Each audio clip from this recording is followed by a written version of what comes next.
இங்கிலாந்துல west minister Abe அப்படின்ற இடத்துல ஒரு ஃபேமஸான ஒரு சர்ச் இருக்கு. அந்த சர்ச் வந்து சுமார் 1800 ஆண்டுகளுக்கு முன்னாடியே வந்து தொடங்கப்பட்டிருக்கு. அந்த சர்ச்சில உலகத்துல வாழ்ந்த ஃபேமஸாவும், பவர்ஃபுல்லாவும் வாழ்ந்த மனிதர்களோட நினைவுகள வந்து பாதுகாக்கப்பட்டு வந்துகிட்டு இருக்கு. அதேபோல அந்த காலத்துல ஒரு மனிதர் வந்து நீண்ட நாள் ஆரோக்கியமாவும், இளமையோடும் வாழ்ந்துட்டு இருந்தாரு. அவரோட ரகசியமும் அங்க பாதுகாக்கப்பட்டு வந்துட்டு இருக்கு. அந்த நபருடைய பெயர் வந்து என்னன்னா, தாமஸ் பரே. அவர் வந்து சுமார் 152 வருடம் உயிரோட வாழ்ந்தாரு. இத கேள்விப்பட்ட கிங்ஸ் சார்லஸ், டாக்டர் வில்லியம் ஹார்விய இவர் நீண்ட நாள் வாழ்ந்ததுக்கான காரணத்த பரிசோதனை பண்ணி சொல்லியிருந்தாரு. ஹார்வி என்ன பண்ணாருன்னா, அந்த பாடிய பரிசோதனை பண்ணிட்டு, இவர் நீண்ட நாள் வாழ்ந்ததுக்கான காரணம் என்னன்றத கிங்ஸ் சார்லஸ் கிட்ட சொல்லியிருந்தாரு. அத நான் உங்களுக்கு இன்னும் கொஞ்ச நேரத்துல ஷேர் பண்றேன்.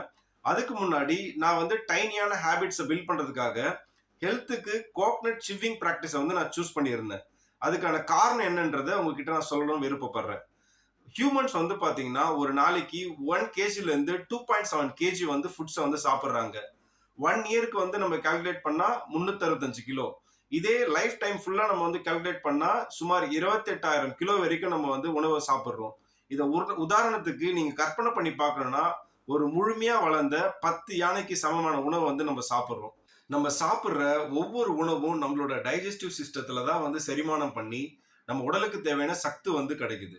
நெறைய நேரம் மக்கள் என்ன நெனைக்கிறாங்க அப்படின்னு வந்து பார்த்தீங்கன்னா, நம்ம சாப்பிடுற சாப்பாடு நம்மளோட வயித்துல ஜீரணமாகுதுன்னு சொல்லிட்டு. ஆனா அதுதான் உண்மை இல்ல. நம்ம ஒரு உணவ சாப்பிடணும்னு நெனைக்கும்போதே, நம்மளோட உடல்ல நெறைய விதமான என்சைம்ஸ் வந்து சுரக்க ஆரம்பிச்சுரும். உதாரணத்துக்கு வந்து பார்த்தீங்கன்னா, நம்ம சாப்பிடுற சாப்பாட உதட மூடி நல்லா சியூ பண்ணி சாப்பிடும்போது, அதுல அதிகமான உமிழ்நீர் வந்து கலக்கப்படும். அந்த உமிழ்நீர்ல வந்து பார்த்தீங்கன்னா, அமிலிஸ் அப்படின்ற ஒரு என்சைம் இருக்கும். அதோட அதிகப்படியான பங்கு என்ன அப்படின்னா, நம்ம சாப்பிடுற மாவசத்த வாயிலேயே கரைக்கிறது தான் அதோட அதிகப்படியான வேலை.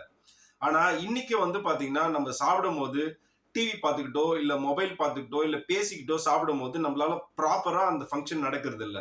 அதனால தான் நம்ம சாப்பிடுற சாப்பாடு ப்ராப்பரா டைஜெஸ்ட் ஆகாம நம்மளோட வயித்துக்குள்ள போகுது.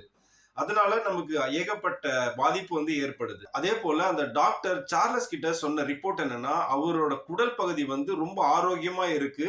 அதுவும் குழந்தைக்கு எப்படி இருக்குமோ அதே போல வந்து இருக்கு. அதுதான் அவர் 152 வருஷம் வாழ்ந்ததுக்கான ரகசியம் அப்படின்னு சொல்லியிருந்தாரு. இத தவிர்க்கிறதுக்காக தான் நான் வந்து சிவிங் பிராக்டிஸ வந்து பிராக்டிஸ் பண்ணிட்டு இருக்கேன். நீங்களும் இந்த பிராக்டிஸ கண்டிப்பா ஸ்டார்ட் பண்ணி உங்களோட லைஃப்ல இம்ப்ளிமெண்ட் பண்ணுங்க. இந்த வீடியோ பார்த்துட்டு இருக்க நெறைய பேருக்கு தெரியும் மென்னு சாப்பிடுறது எவ்வளோ பெனிஃபிட் சொல்லிட்டு. ஆனா, அத நம்ம சாப்பாட்டுல முயற்சி பண்ணோம் அப்படின்னா, அது நெறைய டைம் தோல்வியிலே தான் போய் முடியுது.